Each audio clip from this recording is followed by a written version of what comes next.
I won't make any bad Star Wars Force puns at that point, but with both of your with the costumes you designed and when you're wearing them as Wicket, now there's such a, when they're on the screen, they have a character to them. So first of all, to John, how did you make that character come alive in the costume? And to Warwick, how did you make the actual character come alive once you're wearing the costume?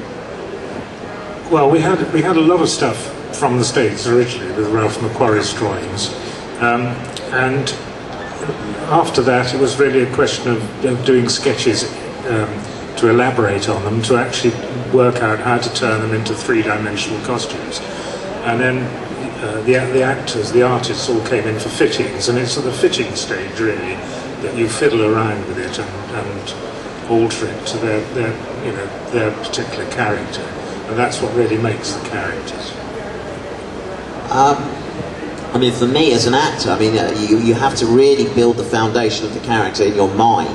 And what John does is he'll build a lovely costume for your character, and then that's kind of like the icing on the cake.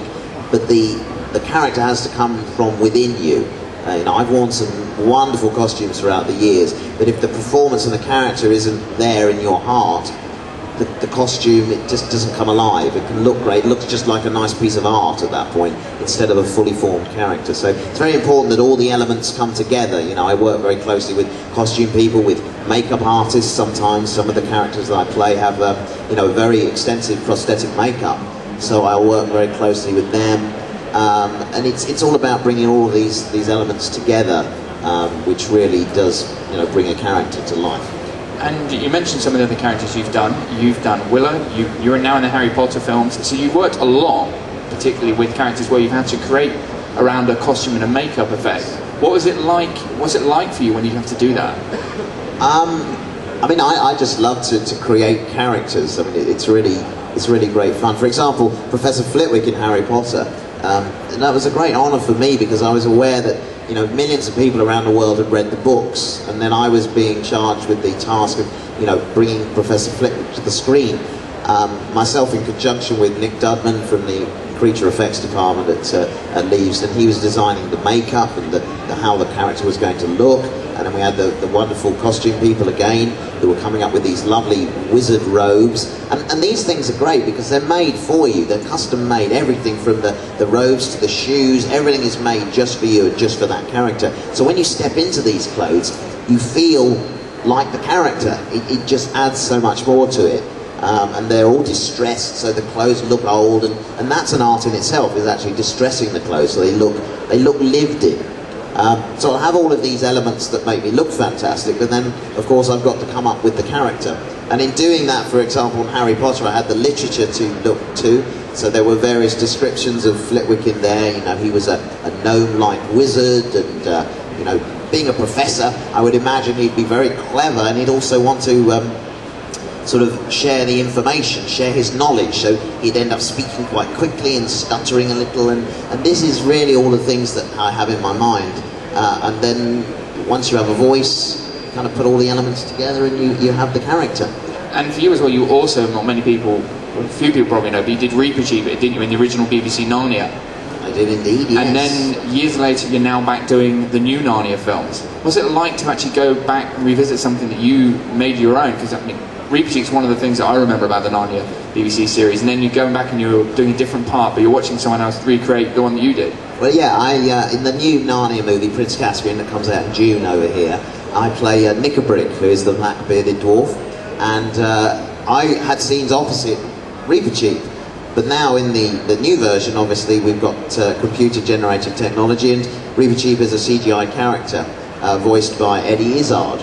So I was playing opposite a character that I originally played, which was odd, because I was also in the same scenes, but obviously the interpretation of it's quite different. So the sets were huge scale compared to the BBC's adaptations. The stone table, for example, in the BBC's version is literally like somebody's rather large dining table made of stone, but the stone table in the film is a huge set piece in a huge room like this. So, you know, quite different in scale, but hopefully the sense of story and the sense of heart and what it all means is still firmly there.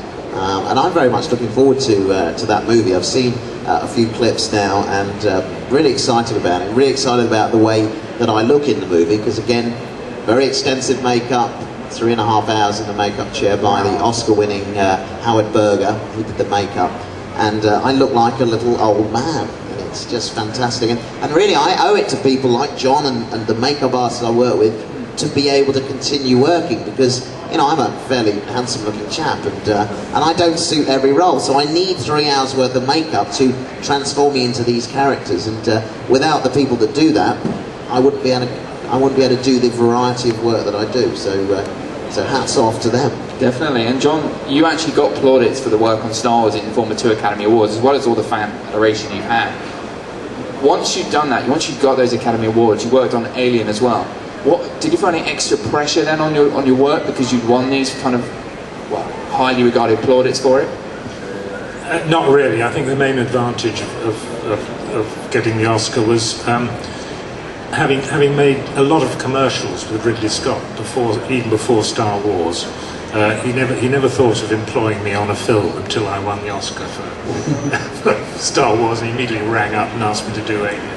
But no, I mean it's a great honour, and it's a nice thing to. Well, it didn't really alter my career dramatically. You know, it's really the people you've worked with and the directors you've worked with that count.